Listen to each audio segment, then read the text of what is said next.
ఇక 2024-25 ఆర్థిక సంవత్సరానికి సంబంధించిన వార్షిక బడ్జెట్ ను ఆర్థిక మంత్రి నిర్మలా సీతారామన్ నేడు పార్లమెంటులో ప్రవేశపెట్టనున్నారు.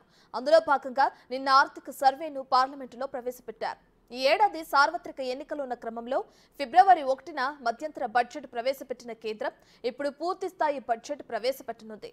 బీజేపీ నేతృత్వంలోని ఎన్డీఏ మూడోసారి అధికారం చేపట్టిన తర్వాత ప్రవేశపెడుతున్న తొలి బడ్జెట్ కావడంతో అత్యంత ప్రాధాన్యత సంతరించుకుంది. గత లోక్సభ ఎన్నికల్లో బీజేపీకి సీట్లు తగ్గిన క్రమంలో ప్రజలకు చేరువయ్యేందుకు ఈసారి కీలక నిర్ణయాలు తీసుకునే అవకాశం ఉందన్న అంచనాలు వెలువడుతున్నాయి.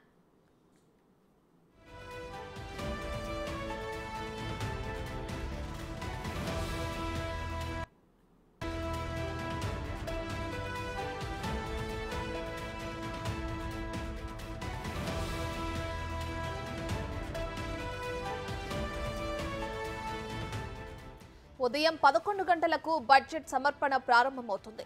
ఆర్థిక మంత్రి నిర్మలా సీతారామన్ వరుసగా 7వసారి బడ్జెట్ ప్రవేశపెట్టి రికార్డు సృష్టించనున్నారు.